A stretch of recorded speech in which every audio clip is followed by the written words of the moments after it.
판결문에다가 이행을 하지 않습니다. 이행을 하지 않으면 이때 가서 판결문에다 들고 가가지고 강제로 두들겨 패거나 장기를 갖다가 팔아버린다. 이런 건 그래서 계약이 깨지고 싸움이 나는 건 원하지 않은 거니까 원하지 않은 건 국가가 해결하는 거야. 원하는 건 상황을 당하지 않도록 열심히 공부해서 주택관리사 자격을 취득해서 관리소장님으로 활동을 하시는 훌륭한 분들이 되셨으면 좋겠습니다. 자, 2교시입니다. 조건과 기한인데요. 이 조건과 기한도 복습 문제입니다. 그래서 우리 선생님들이 민법 총칙 앞부분을 갖다가 얼마나 많이 보셨느냐에 따라서 무효와 취소, 조건과 기한 요걸 다 잘 정리하실 수 있어요. 자, 조건과 기한이라고 하는 것을 갖다가 우리는요 법률행위의 부관이라는 말을 씁니다. 자, 그래서 법률행위의 부관이라고 하는 것은요 주된 의사표시가 아니다. 주된 의사표시가 아니고 종된 의사표시가 된다. 종된 의사표시로서 법률행위의 성립 요건이 아니다. 성립 요건이 아니고 법률행위의 효력 발생을 했다가 좌우하기 때문에 효력 발생 또는 소멸에 영향을 끼치는 것으로서 특별 유효 요건이다. 특별 유효 요건입니다. 특별 유효 요건. 그러면 여기 조건이라고 하는 게 있고 기한이라고 하는 게 있는데요. 조건이라고 하는 것과 기한이라고 하는 것은요 전부 다 미래의 사실을 말하는 거죠. 그래서 이 조건과 기한은 미래의 사실입니다. 미래의 사실이니까 현재라든가 과거와 같은 것은 당사자가 몰랐다고 하더라도 조건과 기한이 될 수가 없고, 이때 조건이라고 하는 것은요 불확실한 사실을 말하는 거예요. 불확실한 사실. 될 수도 있고 안 될 수도 있는 불확실한 사실을 조건이라고 하고요. 100% 확실하게 이루어지는 게 있어요. 100% 확실하게 이루어진 것 갖다가 우리는 기한이라는 말을 씁니다. 그래서 조건은 될 수도 있고 안 될 수도 있으니까 성취 또는 불성취라는 말을 쓰고, 기한이라고 하는 것은 100% 오는 거니까 도래라는 말을 쓰는 거예요. 이러한 조건과 기한은요 내가 자유롭게 원하는 의사표시로 붙여야 됩니다. 그래서 조건과 기한은 법률 행위로서, 법률 행위, 즉 내가 원하는 의사표시로서 붙여야 돼요. 내가 원하는 의사표시로 붙여야 되기 때문에 조건과 기한을 붙이고 싶은 의사가 있다고 하더라도 표시가 없으면 동기에 불과한 겁니다. 따라서 반드시 의사표시로서 눈에 보여야 됩니다. 이러한 조건과 기한은 내가 원하는 의사표시로 붙여야 되기 때문에 법정 조건이라든가 법정 기한은 법 규정에 의해서 강요되는 거니까 민법상 조건과 기한이 아니다. 꼭 기억을 하셔요. 그러면 이때 어떤 게 조건이고 어떤 게 기한이냐? 그래서 우리는 글자만 가지고 똑같이 획일적으로 전부 다 조건이다, 전부 다 기한이다 이렇게 말하면 안 돼요. 금년에 첫눈이 내리면 자동차를 드리겠습니다. 첫눈이 내리면 이거는 100% 오죠. 요거는 기한이 되는 거예요. 불확정 기한이죠. 그러나 내일 첫눈이 내리면, 내일은 첫눈이 올 수도 있고 안 올 수도 있으니까 똑같이 첫눈이 내리면이라고 하더라도 내일 첫눈이 내리면 요거는 조건이 되는 거예요. 그래서 우리가 이러한 조건과 기한은 당사자가 계약서에다가 어떻게 썼느냐라고 하는 의사표시, 해석을 통해서 결정이 된다. 꼭 기억을 하셔요. 그러면 이러한 조건이라고 하는 것은 어떤 것들이 있느냐. 그래서 우리가 교과서 352쪽에 보시면 가장조건이라고 하는 게 있습니다. 가장조건 151조에 나와 있죠. 그래서 가장조건이라고 하는 것은요 조건이라고 표시는 되어 있지만 민법상 조건이 아닌 거죠. 가짜 조건을 말하는 거예요. 가짜 조건이라고 하는 것은요 법정 조건이라고 하는 게 있고, 그 다음에 불법 조건이라고 하는 게 있고요. 그 다음에 기성 조건이라고 하는 게 있어요. 그 다음에 해제 조건이라고 하는 게 있죠. 해제 조건이 아니죠. 기성 조건하고 불능 조건이라고 하는 게 있어요. 불능 조건. 자, 그래서 법정 조건, 불법 조건, 기성 조건, 그 다음에 불능 조건, 이렇게 네 가지 조건은요 민법에서 말하는 민법상 조건이 아닙니다. 민법상 조건이 아니다. 법정 조건은 법 규정에 의한 거니까 의사표시로 붙인 게 아니죠. 불법 조건은 103조 반사회질서, 선량한 사회질서 위반을 갖다가 조건으로 붙인 거니까 151조 1항에 의해서 전부 무효입니다. 반사회질서에 불법을 갖다가 붙였으니까. 기성 조건은 과거의 사실이죠. 과거에 완성된 사실이니까 미래의 사실이 아니에요. 따라서 기성 조건도 민법상 조건이 아닙니다. 불능 조건은요 불가능으로서 완성이 된 거죠. 불가능으로서 완성이 됐으니까 불능 조건은 이거는 불확실한 게 아닙니다. 따라서 이렇게 법정 조건, 불법 조건, 기성 조건, 불능 조건은 민법상 조건이 아닌데, 특히 요 세 가지는 시험 문제 아주 많이 나오고요. 자, 그래서 그 조문을 갖다가 보시는데, 자, 352쪽, 제 151쪽, 불법 조건, 기성 조건 1항입니다. 조건이 선량한 풍속, 기타 사회질서에 위반한 것, 가로쳐시고 뭐요? 불법 조건인 경우 그 법률행위는 전부 무효이다. 따라서 조건만 떼버리고 나머지가 유효다 그러면 안 돼요. 불법 조건이 붙어있는 법률행위는 전부 무효입니다. 그 다음에 2항입니다. 조건이 법률행위 당시 이미 성취한 것인 경우에는, 자, 이미 성취한 것 가르쳐주고 기성조건이죠. 기성조건이 정지조건이면 효력이 이미 발생된 거니까 조건은 무의미하죠. 그래서 기성조건이 정지조건이면 조건 없는 법률행위에서 언제나 유효가 되고, 기성조건이 해제조건이 돼버리면 그 의사표시는 무효가 되는 거예요. 그 다음에 3항. 조건이 법률행위 당시 이미 성취할 수 없는 것인 경우, 이미 성취할 수 없는 것 가르쳐주고, 이게 뭐예요? 불능조건이죠. 불능조건은요, 불가능으로 확정이 되어 있으니까 불확실한 게 아닙니다. 따라서 불능조건이 정지조건이면 효력이 발생할 여지가 없으니까 무효가 되고, 불능조건이 해제조건이면 효력이 소멸할 수가 없으니까 조건 없는 범위에서 언제나 유효가 되는 거예요. 그래서 이걸 우리가 외우는 건 굉장히 힘들죠. 그래서 우리가 기정조, 기해무, 불정무, 불해조, 요거 꼭 기억하셔야 돼요. 그래서 353쪽 도표가 나와 있죠. 기성조건이 정지조건이면 조건 없는 법률행위로서 언제나 유효가 되는 거예요. 그 다음에 기성조건이 해제조건이면 그 해제될 수가 없으니까 그 의사표시는 언제나 무효가 되고요. 불능조건이 정지조건이면 불가능한 사실이 완성이 돼야지만 효력이 발생하는데요. 불가능한 건 발생할 수 없으니까 효력이 발생할 여지가 없잖아요. 그래서 언제나 무효가 되는 거예요. 그 다음에 불능조건이 해제조건이면 효력이 소멸할 수가 없으니까 이건 언제나 조건 없는 법률행위에서 유효가 된다. 요건 우리 선생님들이 시험장 가시기 전까지 기정조, 기해무, 불정무, 불해조 항상 암기하셔야 됩니다. 요걸 갖다가 우리 출제위원들이 암기하기 싫은 걸 갖다가 알고 잘 낸다는 얘기예요.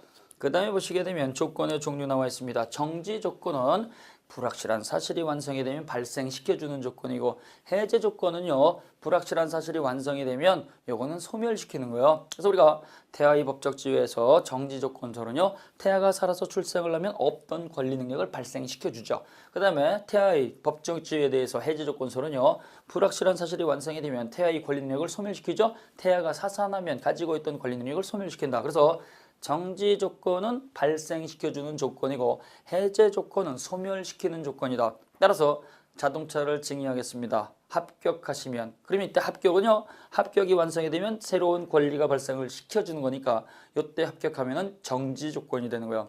불합격하면 가지고 있던 또는 불합격하면 생계비 지급을 중단하겠다. 그러면 생계비 지급을 갖다가 중단한다는 얘기는 기존에 생계비 받을 수 있는 걸 갖다가 소멸시키는 거죠. 따라서 불합격하면이라고 하는 것은 그 생계비 지급받을 수 있는 권리를 소멸하는 거니까 이거는 해제 조건이 되는 거야. 그래서 정지 조건하고 해제 조건은요, 발생시켜주는 거냐 아니면 소멸시키는 거냐.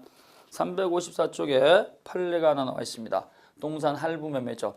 동산 소유권 유보부 매매는요, 마지막 잔금을 갖다가 치르면 별도의 의사표시가 없이 바로 소유권이 이전이 되기 때문에 소유권 이전의 의사표시는 요건이 아닙니다. 그래서 시험 문제다가요, 할부 매매, 동산 소유권 유보부 매매를 체결을 해놓고 마지막 잔금을 지급했다고 해서 소유권 변동이 되는 것은 아니고, 매도인이 매수인에게 소유권 이전의 의사표시가 있어야 된다 이렇게 나오면 틀리죠. 그래서 우리가 동산 할부 매매 잔금 지급과 동시에 소유권 이전한다 그러면 의사표시가 없이 바로 소유권이 변동이 된다는 거 기억해 놓으시고요. 그 다음에 적극 조건과 소극 조건이 있습니다. 적극 조건은요, 뭐뭐 해주면이라고 하는 거고요. 소극 조건은요, 뭐뭐 하지 않으면이라는 거죠. 그 다음에 수의 조건이 있고 비수의 조건이 있는데요. 수의 조건은 수의 계약서 가면 돼요. 그래서 수의 조건은 일방적 의사표시로서 조건을 붙이는 거죠. 그래서 이 수의 조건은 일방적 의사표시로서 조건을 붙이는데요. 순수 수의 조건이 있고 단순 수의 조건이 있는데, 순수 수의 조건은 판단 기준이 없으니까 언제나 무효입니다. 그러면 우리 민법에서 말하는 순수 수의 조건이 뭐가 있느냐? 우리 민법에서 말하는 순수 수의 조건은요, 내 마음에 들면이라고 하는 게 있어요. 내 마음에 들면 반환하겠습니다. 내 마음에 들면 선물하겠습니다. 내 마음에 들면 돈 변제하겠습니다. 그러면 이때 내 마음에 들면이라고 하는 것을 판단할 수 있는 기준은 없잖아요. 그래서 내 마음에 들면과 같은 것을 법에서는 뭐라고 한다? 순수 수의 조건. 따라서 이건 무효. 그러다 보니까 공부를 딱 많이 하신 분들은요, 내 마음에 들면 이렇게 나면 쉽게 찾아낼 수 있으니까 고작 출제위원들이 뭐라고 해요? 내 마음이 내키면, 내 마음이 움직이면, 내 마음이 동하면 이렇게 낸다는 얘기죠. 그 다음에요, 단순 수의 조건은 유효이다. 자, 이건 판단 기준이 있어요. 주택관리사 시험에 합격하면 우리 아파트 관리소장님으로 채용을 하겠습니다. 주택관리사 시험에 합격을 하게 되면 사무실을 갖다가 빌려드리겠습니다. 이러고 일방적으로 하는 거죠. 그러나 이거는 합격하면이라고 하는 객관적 기준이 있으니까 이것도 유효죠.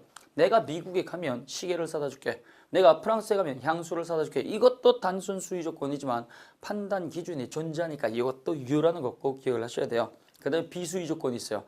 이 비수의 조건은요, 외부에 의존하는 거예요. 외부에 의존하는 거. 우연성에 의존하는 게 있습니다. 내일 눈이 내리면 자동차를 징의하겠습니다. 이걸 갖다가 우리는 우성 조건 그런 거예요. 그래서 우연성에 의존하는 거죠. 우연한 거. 우연한 거에 의존하는 걸 갖다가 우리는 우성 조건이라고 하는데요. 지금 말씀을 드린 것처럼 내일 눈이 내리면 자동차를 징의하겠습니다. 이게 우성 조건이죠. 그 다음에요. 내가 로또 복권에 당첨이 되면 1억 원을 갖다가 증여하겠습니다. 이것도 역시 우성 조건이 되는 거예요. 그 다음에 오른쪽 페이지 355쪽에 보시면 혼성 조건이 있습니다. 혼성 조건은요. 당사자 이외의 제3자의 의사표시를 필요로 하는 거예요. 당사자 이외의 제3자. 갑이라고 하는 어르신이 있습니다. 부동산 건물 갖고 있습니다. 을이라고 하는 남성이 있습니다. 이 남성한테요. 내가 부동산 하나 징의하겠습니다. 내 딸과 결혼해 주면. 그래서 내 딸과 결혼해 주면이라고 하는 조건을 붙였어요. 그러면 이때 이 남성도 그 의사표시를 받아들여야 되고 그뿐만이 아니라 제3자인 딸의 의사도 있어야 되겠죠. 따라서 제3자의 의사표시를 갖다가 필요로 하는 조건을 갖다가 우리는 혼성 조건이라는 말을 쓰는 거예요.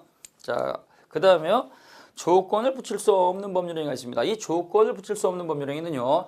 조건을 붙이지 못한다는 거니까 조건을 붙이면 무효인 법률행위가 되는 것들이죠. 그래서 이걸 우리는 또 다른 말로 조건과 친하지 않은 법률행위 그래요.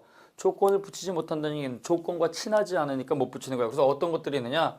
질서 유지 차원에서 붙이지 못하는 게 있어요. 이걸 우리는 공익상해 금지 그래요. 개인 이익을 위해서 못 붙이는 게 있어요. 이걸 사익상해 금지 그래요. 자, 그래서 가족법상의 신분행위가 있죠. 가족법상의 신분행위.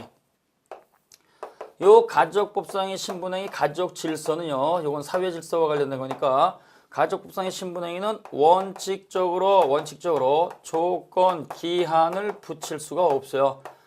자, 혼인에다가 조건을 또 붙여가지고 10억 원 주면 결혼하겠습니다. 그거 무효죠. 그러니까 10억 원 주지 않고 결혼할 수가 있는 거고요. 그 다음에 기한을 붙이는 게 있어요. 금년도 12월 31일까지 결혼하지 못하면 영원히 안 하겠습니다. 이거 무효죠. 그러니까 이것도 그 기한이 무효니까 그 다음에 자유롭게 결혼할 수 있는 거예요. 그러나 예외적으로 가족법상의 신분행위에 있어서 조건과 기한을 붙일 수 있는 게 있어요. 어떤 거냐? 유언과 유증입니다. 유언과 유증이라고 하는 것은요. 이거는 조건과 기한을 붙일 수 있어요. 따라서 조건과 기한을 갖다가 붙이지 않은 유언은요. 유언자 심장정지 시 그분이 돌아가시자마자 바로 유언의 효력이 발생이 되는데요. 조건이 붙어있는 유언은 조건 성취 시부터 효력이 있고 기한이 붙어있는 유언은요. 기한 도래 시부터 효력이 있다는 걸 같이 기억을 하셔야 돼요. 내가 사망하면 줘라. 그러면 심장 정지하자마자 바로 주는 거예요. 근데 내가 사망했다고 하더라도 대학교에 들어가면 줘라. 그럼 대학교에 갈 수도 있고 안 갈 수도 있어요. 그러니까 대학교에 들어가면 줘라. 그러면 대학교에 들어가면이라고 하는 조건이 완성이 됐을 때 유언의 효력이 있는 거죠. 그 다음에요. 내가 사망했다고 하더라도 바로 주지 말고 3년 있다가 줘라. 이렇게 할 수도 있죠. 그래서 유언과 유증은 요거는 예외적으로 조건과 기한을 붙일 수가 있습니다. 그 다음에요. 우리가 거래 질서와 관련된 게 있어요. 거래 질서. 자, 그래서 이 거래 질서와 관련된 게 어떤 게 있냐? 어음 수표죠. 어음과 수표라고 하는 게 있어요. 어음 수표는 돈입니다. 돈은 지불 수단이죠. 돈은 지불 수단이니까 100% 확실하게 돈으로 움직여야지. 돈이 됐다가 안 됐다가 변화무쌍하게 되면 이건 돼 안 돼요? 안 되는 거예요. 따라서 어음과 수표라고 하는 것은요. 100% 확실하게 돈으로 움직여야 되기 때문에 불확실한 사실 조건은 붙일 수가 없어요. 조건을 붙이게 되면 어떤 때는 돈이 되는 것이고 어떤 때는 돈이 안 되는 거잖아요. 그러면 그 어음수표를 다 갖고 있는 사람은 지불수단을 쓸 수가 없어요. 지불수단을 쓸 수 없으면 불안하잖아요. 그래서 어음수표 그 자체에는 조건을 못 붙인다. 그럼 반대로 100% 확실한 돈으로 움직이는 기한은 붙일 수가 있다. 기한은. 그러나 어음보증계약이라고 하는 게 있습니다. 어음보증계약이죠. 계약은 법률행위죠. 법률행위니까 어음보증계약은 요거는 조건과 기한을 붙일 수 있다라는 것이 요게 우리 판례의 태도입니다. 갑이라고 하는 채무자가 있습니다. 을이라고 하는 채권자가 있습니다. 요때 채권자가요. 을이라고 하는 채무자한테 어음을 끊어줍니다. 어음 3개월짜리 끊어줬더니 요때 채권자가요. 당신 부도의 소문이 있고 부도가 나면 이 어음 휴지 조각에 불과한 거니까 나는 못 받아 불안해. 그랬더니 병이라고 하는 사람 보증인이 보증을 서는 거죠. 일정한 조건이 완성이 되면 내가 발행한 것이 아니라고 하더라도 내가 대신 지급할게요.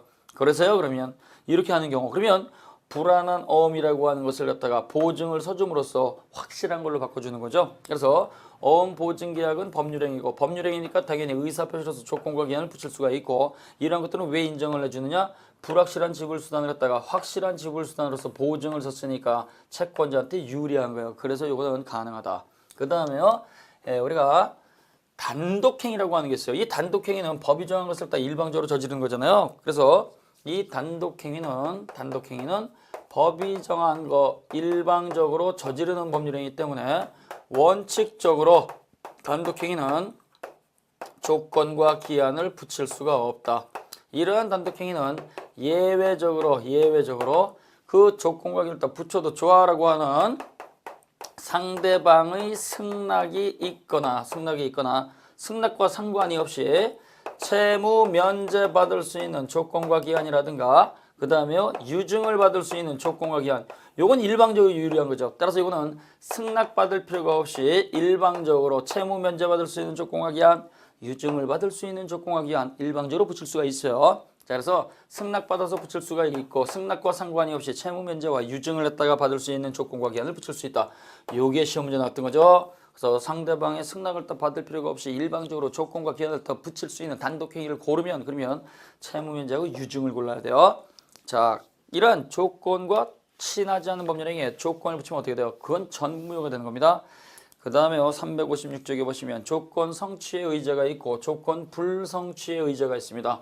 조건 성취의 의제는요, 조건부 권리자가 주장하는 거예요. 자, 그래서 조건이 완성이 된 거야 라고 조건 성취의 의제를 했다가 주장하는 것은 조건부 권리에 있어서 이 권리자가 주장하는 것이고, 조건 불성취의 의제, 불성취의 의제라고 하는 것은요, 이거는 조건부 권리의 의무자가 주장하는 거죠. 자, 그래서 조문을 갖다가 보시면 150조입니다.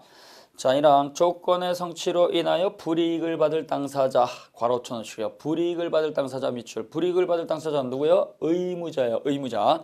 신의 성실에 위반해서 조건의 성취를 방해했을 때에는 상대방 괄호 쳐놓으시고, 상대방은 누구예요? 권리자예요. 권리자는 그 조건이 성취한 것으로서 주장할 수가 있다. 자, 그래서 시험에 합격하면 자동차 줄게요. 갑이 을에게 계약했어요. 그래서 이 을이 그 말을 듣고 열심히 공부합니다. 그랬더니 진짜로 주게 된 갑이라고 하는 의무자가요, 진짜로 합격하면 큰일 나겠다 싶어가지고 시험 전날 불러내가지고 설사약을 했다 타거나 수면제를 했다 타버린 거죠. 그래서 그놈 때문에 못 갔다. 그러면 이때 을이라고 하는 조건부 권리의 권리자는 너 때문에 못 갔으니까 나는 합격한 거야. 조건 성취 효력을 주장할 수 있다는 얘기죠. 이게 성취의 의제가 되는 거예요. 근데요, 반대로 이항입니다. 조건의 성취로 인하여 이익을 받을 당사자가, 괄호 쳐놓으시고, 뭐야? 권리자죠. 그래서 합격하면 자동차 드릴게요. 을에게 얘기했어요. 그랬더니 을이 공부를 안 하고 펀펀히 놀다가 이때 자동차를 딱 받고 싶어가지고요, 대리 응시케 하거나 그 다음에 컨닝을 해서 붙어버렸을 때, 이때는요, 신의 성실에 위반해서 조건을 갖다가 성취시켰으니까 상대방은 의무자죠. 의무자는 조건 불성취의 효력을 주장할 수가 있는 겁니다. 그래서 우리 분들이 이렇게 기억을 해놓으시고요. 조건 성취의 의제 시점이라고 하는 게 있어요. 반가로 이번에 보시면 조건이 완성이 된 거야 라고 하는 것은요, 불법 행위가 있었을 때, 신의 측 위반 행위가 있을 때 바로 주장하는 게 아니에요. 약타자마자 주장한다 이게 아니고, 그 행위가 없었으면 저기 합격자 명단에 내 이름이 있었을 거야 라고 하는 추산 시점에 주장하는 거예요. 추산 시점. 그러면 이때 성취 의제 효과 합격한 거야 라고 하게 되면요, 약속대로 자동차 줘 이렇게 할 수도 있고요, 그거 다 필요 없고 돈으로 물어내 이렇게 선택할 수 있어요. 그래서 이행 또는 손해배상을 선택해서 청구할 수가 있다. 그 다음에 오른쪽에 보시면 357쪽에 조건부 법률행위의 효력이 있습니다. 조건부 법률행위의 효력. 자, 이 조건이 붙어있는 법률행위죠. 조건이 붙어있는 법률행위 효력은 조건 완성을 기준으로 해서 완성 전과 그 다음에 조건 완성 후를 갖다가 볼 수 있어요. 갑이라고 하는 사람이 자동차 한 대 드릴게요. 시험에 합격하면, 그래서 주택관리사 시험에 합격하면 자동차 한 대를 증여하겠다. 이렇게 계약을 했어요. 이 계약을 언제 체결했냐면 3월 10일 날. 3월 10일 날 이렇게 계약을 했다 체결을 했습니다. 근데요, 이때 합격자 발표가 언제 나느냐? 11월 25일 전후로 해서 합격자 발표가 납니다. 그럼 이때 합격이라고 하는 요 사실이 완성이 되면 조건이 성취가 되는 거죠. 조건이 성취가 되는데요. 조건 성취 전에 효력이 있고 완성되기 전이죠. 조건이 완성되고 나서 성취 후에 효력이 있어요. 조건이 완성되기 전에는요. 당연히 방해받을 의무가 없죠. 방해받을 의무가 없고 방해받을 이유가 없으니까 이때는 방해가 있으면 당연히 소극적으로 침해 배제를 청구할 수 있습니다. 내가 조건 완성을 위해서 노력을 했다가 하는 거니까 조건 완성을 방해하지 마세요. 침해 배제, 방해 배제를 청구할 수가 있어요. 근데 이거는요. 어디까지나 방해 행위가 있을 때 방해하지 마라고 주장하는 거니까 이건 적극적으로 할 수 있는 게 아니에요. 먼저 하는 게 아니고 그 방해가 먼저 있어야 되잖아요. 근데 먼저 할 수 있는 게 있어요. 먼저 자기가 스스로 할 수 있는 걸 적극적 보호구로요. 이 적극적 보호는요. 조건이 완성되기 전 그 법률행위의 효력이 발생하기 전이라고 하더라도 일반 권리와 마찬가지로 그 조건부 권리를 양도할 수도 있고 상속시킬 수도 있고 담보로 제공할 수도 있고 아예 처분할 수도 있고 그 조건부 권리의 대상 물건을 갖다가 가등기할 수도 있어요. 가등기 다 할 수 있는 거죠. 따라서 조건부 권리라든가 기한부 권리는 효력이 발생하기 전에는 양도 상속 담보 처분 가등기를 못한다 그러면 안 돼요. 내가 열심히 공부해서 시험에 합격하면 자동차를 갖다 받을 권리가 있는데 그 권리 내가 너한테 줄까? 양도할 수도 있고요. 내가 당장 돈이 필요한데 돈을 갖다가 빌려주면 내가 그 돈을 갖다 나중에 갚게 못 갚으면 합격하면 받을 수 있는 자동차를 네가 가져가. 이렇게 하는 것도 상관이 없다는 얘기예요. 그래서 조건이 완성되기 전이라고 하더라도 방해 배제도 청구할 수가 있고 그 다음에 양도 상속 담보 처분 가등기 다 할 수 있다는 얘기예요. 근데요. 조건이 완성이 됐어요. 조건이 완성이 됐다는 얘기는 합격이 됐다는 얘기죠. 합격이 완성이 그러니까 합격 그 조건 성취가 완성이 되면 원칙은 그 법률행위의 효력은 비소급입니다. 합격하면 자동차 드리겠습니다라고 했으니까 자동차 받을 수 있는 권리는 합격해야지만 발생이 되는 것이지 그 이전 처음 3월 10일부터 발생하는 건 아니란 얘기예요. 근데 이러한 조건부 권리는 예외적으로 당사자가 특약을 갖다가 붙였을 때에는 소급할 수가 있습니다. 소급하고 하더라도 제3자의 이익을 침해하지는 못한다. 자, 그래서 예외적으로 당사자가요 특약을 갖다가 붙였을 때는 조건부 권리는 소급이 가능한 거예요. 자, 합격하면 자동차 드릴게요. 이렇게 해놓고 단 합격 이전에 지출한 수험 경비도 영수증으로 증빙을 했다 첨부하시면 보상해 드릴게요. 그러면 합격하기 전에 발생한 것도 다 받을 수 있다는 얘기죠. 자, 그래서 조건부 권리에 있어서는 원칙이 비소급이다. 그 다음에 예외적으로 특약을 붙여서 소급할 수가 있다. 자, 그래서 우리 선생님들이 조건부 권리는 특약에 의해서 소급하는 게 가능한 거예요. 그러나 기한부 법률행위는 기한이 붙어 있는 요 기한부 법률행위는 절대적 비소급입니다. 절대적으로 비소급이니까 요건 특약에 의해서 소급할 수가 없어요. 특약으로서 소급할 수가 없다. 내년도 추석이 되면 자동차 드릴게요. 내년도 추석이 되면 자동차 드릴게요 하게 되면요. 내년도 추석이 돼야지만 그걸 드리는 것이지 단 청구하면 지금 바로 드릴게요 이렇게 하는 건 안 된다는 얘기예요. 내년도 추석이 되면 자동차 드릴게요 이렇게 해놓고 단 지금 청구해도 바로 드리겠습니다. 특약을 붙여버리면 내년도 드리겠다는 의미가 사라지게 되는 거예요. 그래서 기한은 절대적 비소급이고 이거는 특약 자체를 갖다가 붙일 수가 없다. 자, 그 다음에 보시면은요. 360조에 기한이라고 하는 게 있습니다. 기한은 장래 100% 확실한 사실입니다. 이러한 기한의 종류는요. 시기하고 종기가 있죠. 시기는 효력 발생 시점이고 종기는 효력 소멸 시점이죠. 자연인의 권리력 시기는 출생이고 종기는 사망이라고 그랬죠. 그 다음에 법인은 설립 등기시고 그 다음에 법인의 권리력 종기는 청산사무 종결이라고 그랬어요. 그 다음에 밑에 보시면 확정기한하고 불확정기한이 있는데요. 확정기한은 100% 확실한 걸 달력상 날짜를 정할 수 있는 것이고요. 불확정기한이라고 하는 것은요. 달력상 날짜를 정하지 못하는 것들이에요.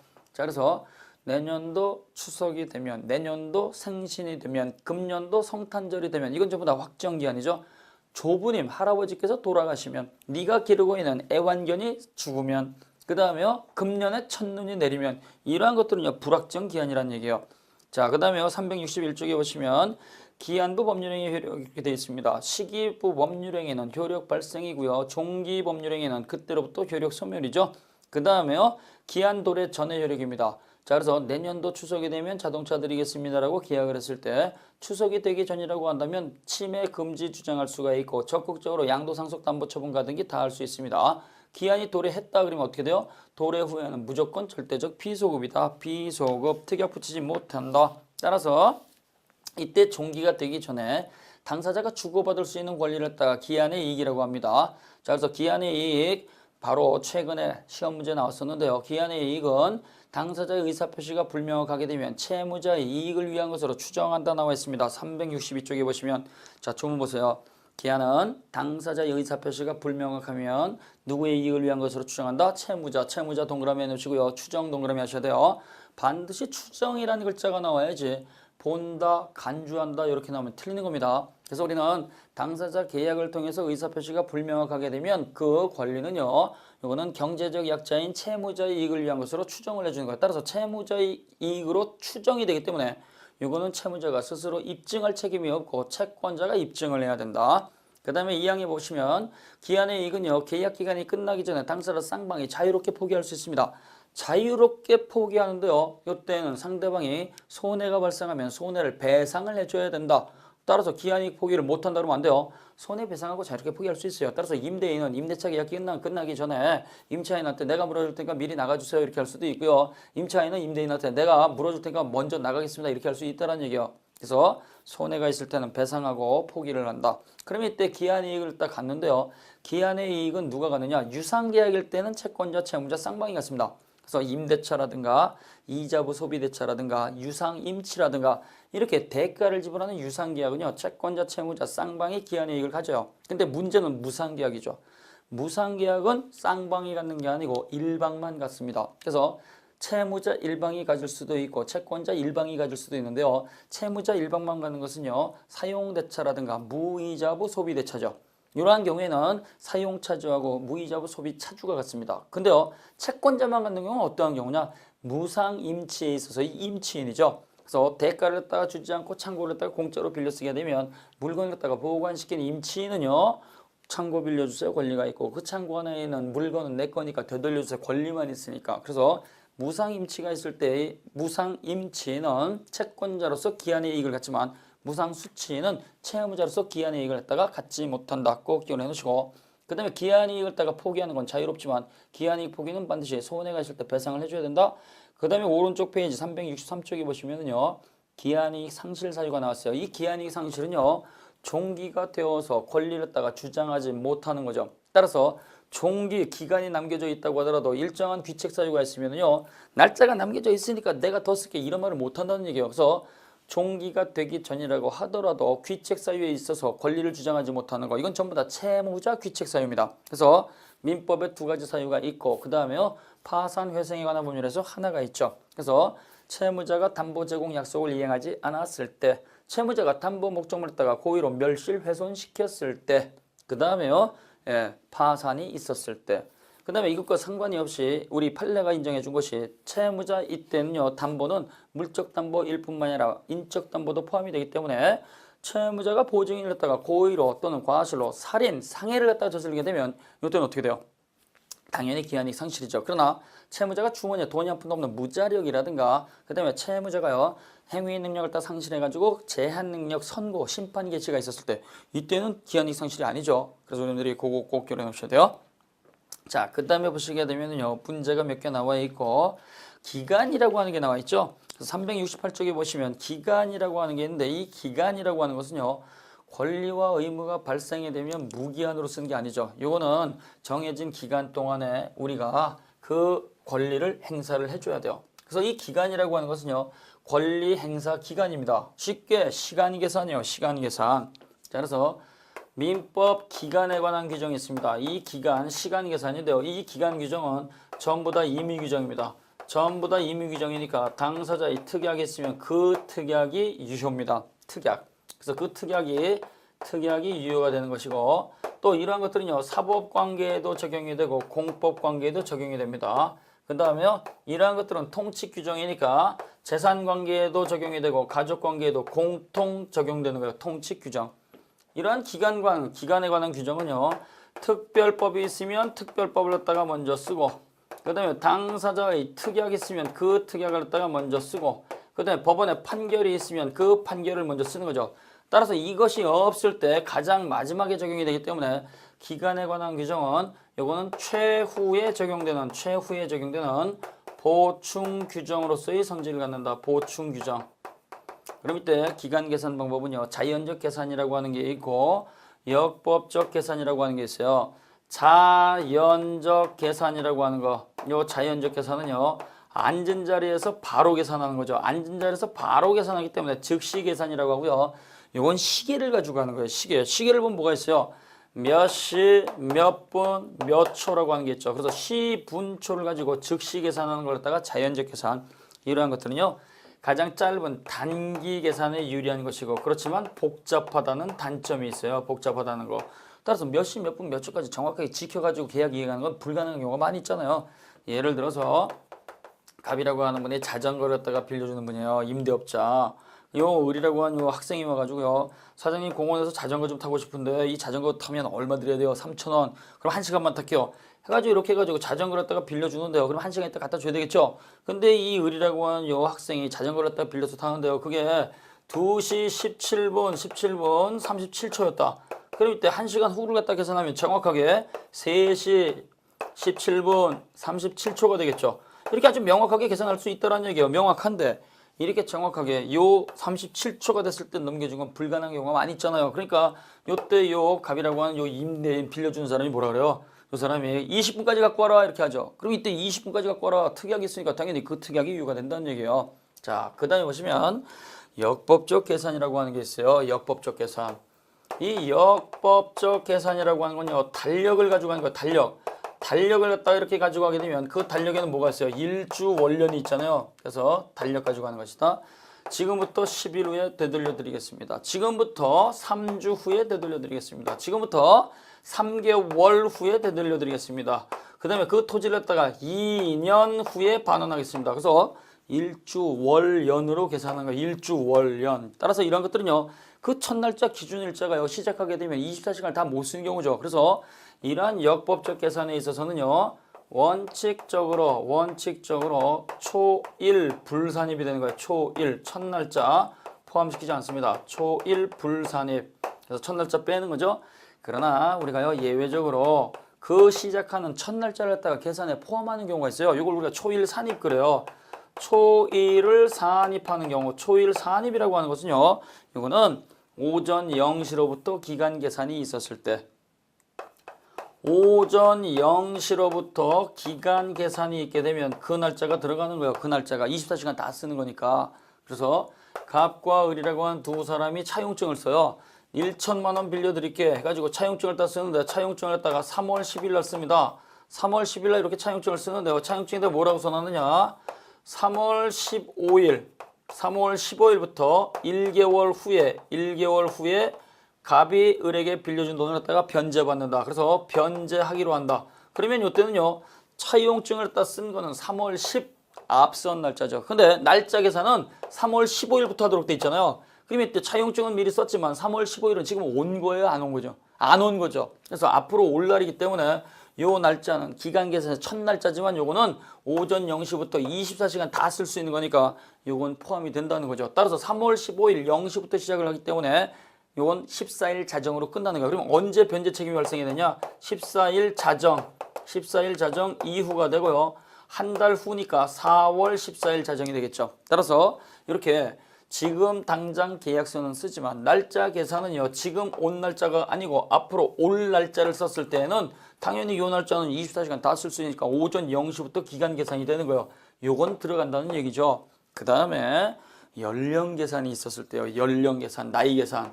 미성년자에서 많이 했잖아요. 그래서 연령 계산이 있었을 때에는 생일을 당연히 포함시켜준다. 꼭 기억을 하셔야 됩니다.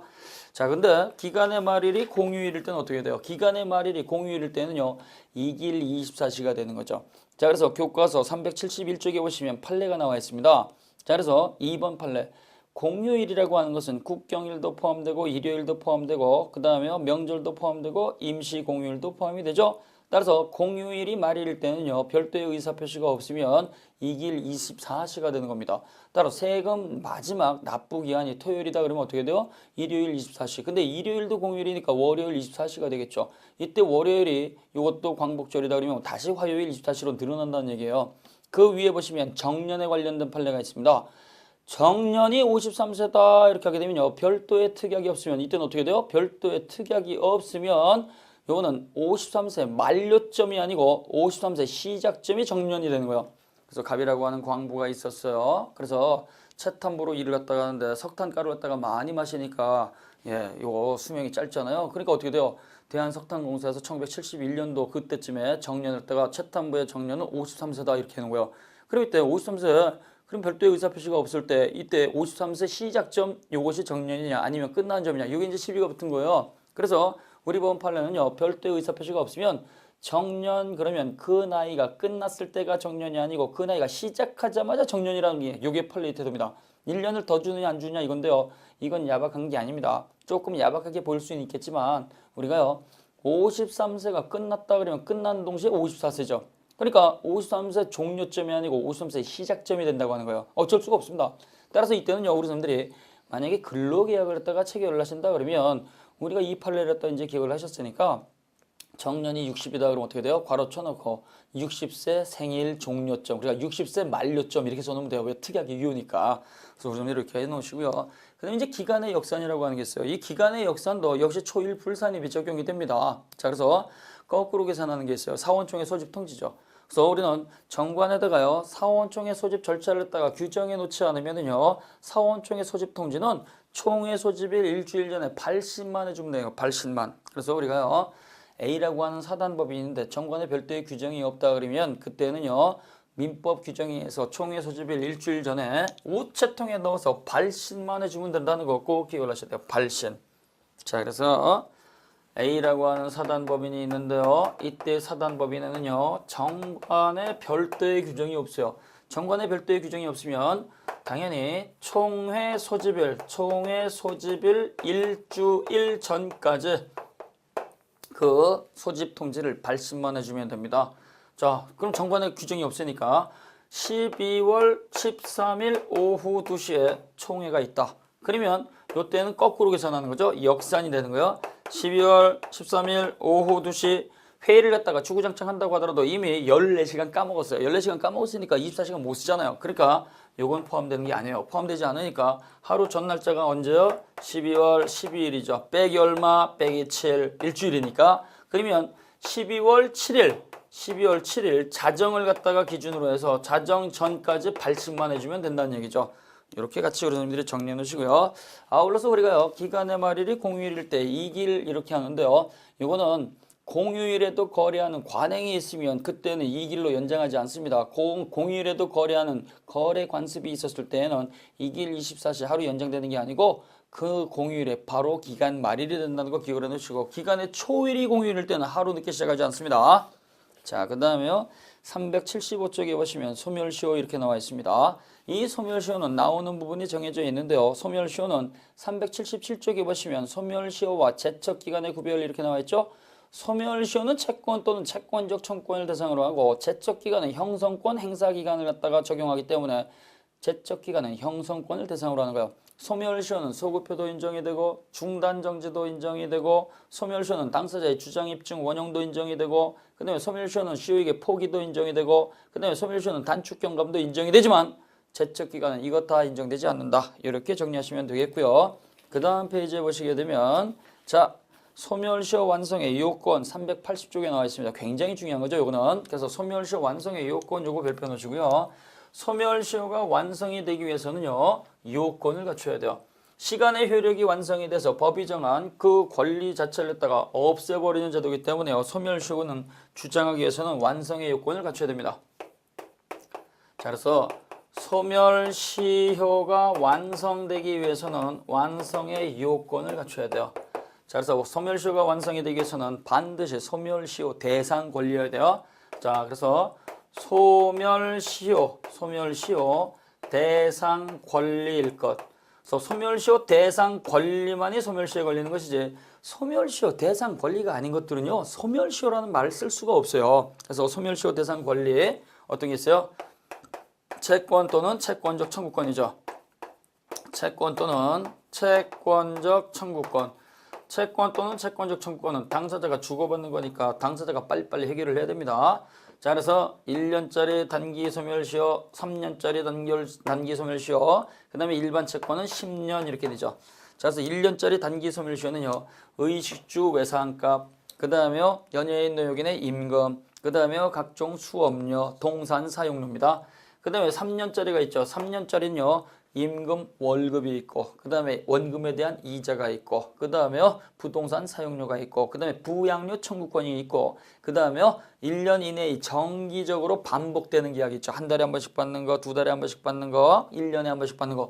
이건 전부 다 3년짜리입니다. 그 다음에 여러 가지 직업이 있죠. 변호사, 그 다음에 공인회계사, 그 다음에 법무사, 그 다음에 공사수급인, 그 다음에 수공업자, 상인 이러한 분들 전부 다 임금과 관련된 거, 관련 서류와 관련된 거 전부 다 3년의 소멸시효입니다. 나머지는 일반적 채권이죠. 그래서 부당이득 반환 청구권이라든가 선택채권이라든가 이러한 것들 전부 다 10년의 소멸시효에 걸리는 거예요. 자, 그래서 이거는 소멸시효에 걸리죠. 그 다음에요, 물권이라고 하는 게 있습니다. 이 물권이라고 하는 건 절대적 지배권이기 때문에 물권은 원칙적으로 소멸시효에 안 걸려요. 그래서 물권은 원칙적으로 소멸시효에 안 걸리는데 물권 중에서 예외적으로 용익물권이 있어요. 그래서 물권 중에서 예외적으로 용익물권이 있는데 이 용익물권은요, 그 물건을 갖다가 빌려 쓸 수 있는 권리죠. 그래서 용익물권으로서 지상권이라든가 지역권이라든가 전세권과 같은 것들은요, 이 권리가 발생한 때로부터 20년의 소멸시효에 걸린 거예요. 20년의 소멸시효.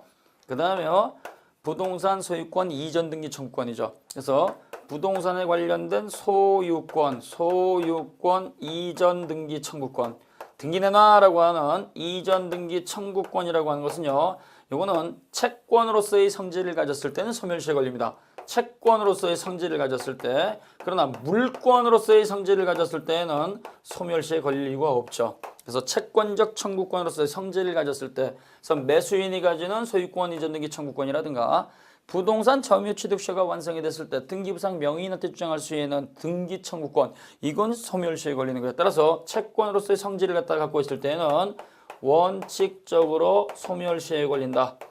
원칙적으로 소멸시효에 걸리니까 이거는 10년에 걸리는 거죠. 10년. 그러나 이러한 소유권 이전 등기 청구권이 채권으로서의 성질을 가져서 소멸시효에 걸린다고 하더라도 예외적으로 그 목적 부동산을 갖다가 점유하거나 그 다음에 사용하거나 그 다음에 수익하거나 이걸 처분해서 팔아버린 경우, 이러한 행위를 딱 저질렀을 때에는 이때는 권리위에 잠자는 게 아니기 때문에 소멸시효는 걸리지 않습니다. 소멸시효 걸리지 않는다. 그러면 소유권 이전 등기 청구권이 물권으로서의 성질을 갖는 것은 어떠한 경우냐? 물권으로서의 성질을 갖는 것은요, 이거는 그 법률행위 채권행위가 무효, 해제, 취소 이렇게 실효가 됐을 때입니다. 그래서 이때 물권으로서의 성질을 갖는 것은 그 법률행위가 무효가 되거나 그 다음에 그 법률행위가 취소가 되거나 그 다음에 계약이 해제가 된 경우, 이랬을 때는요, 그 매수인으로 등기가 되어 있다고 하더라도 그 등기를 딱 말소할 필요가 없이 매도인에게 바로 되돌아간다는 유인성을 취하고 있기 때문에 무효, 취소, 해제, 실효가 있었을 때 되돌려받는 소유권 이전 등기 청구권, 이거는 물권적 청구권이니까 소멸시효에 걸리지 않는다. 그 다음에요, 우리가 상사채권이 있어요. 상사채권입니다. 상사채권. 그래서 이 상사채권인데 이 상사채권은요, 상법의 적용을 받으니까 이거는 5년입니다. 5년의 소멸시효. 그래서 어음금액, 그 다음에 수표 이런 것들이요. 그 다음에 공법상 권리가 있어요. 세금이죠. 세금. 국가가 국민에 대해서 세금을 갖다가 받을 수 있는 권리, 이것도 5년의 소멸시효에 걸린 거예요. 5년. 그래서 국가도 부지런하게 세금을 딱 받아야 되는데 받지 않으면 어떻게 돼요? 소멸시효가 완성이 돼서 더 이상 그 세금을 다 청구하지 못합니다. 소멸시효가 완성이 됐는데, 즉 납부하지 않아도 되는데 그 세금을 갖다가 국민이 모르고 납부했을 때는 시효의 포기가 아닙니다. 따라서 이때는요, 납부한 날로부터 되돌려받을 수 있는 세금 반환 조건 소멸시효가 진행이 되는, 과오납된 세금을 갖다가 받을 수 있는 것도 당연히 소멸시효가 적용이 되는데, 이때 소멸시효는요, 납부한 날로부터 진행이 된다는 거 같이 이해하셔야 돼요. 그래서 이렇게 소멸시효 대상 권리는 이렇게 5가지 권리가 있어요. 물권은 원칙적으로 걸리지 않는다. 그래서 담보물권, 그 다음에 소유권, 점유권, 소멸시효 안 걸리죠. 그 다음에 상린권, 역시도 이것도 안 걸리죠. 그 다음에 공유물 분할 청구권, 소유권의 기초니까 안 걸리죠. 가족부상의 권리 안 걸리죠. 형성권, 항변권 다 안 걸리죠. 이러한 것들은 안 걸린다는 얘기예요.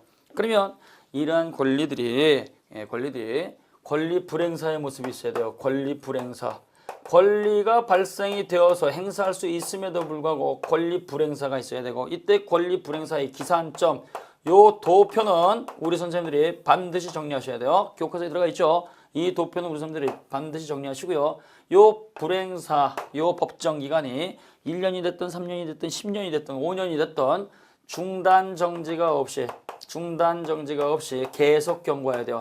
요 요건을 갖추면 소멸시효가 완성이 된 거죠. 기간에 계속 경고가 있을 것. 따라서 이렇게 소멸시효가 완성이 됐을 때 비로소 소멸시효를 주장할 수 있습니다. 쭉 읽어보시면 되겠고요. 잠깐 쉬셨다가요. 소멸시효에 있어서 중단과 정지가 있습니다. 388쪽 중요한 거 살펴보도록 하겠습니다.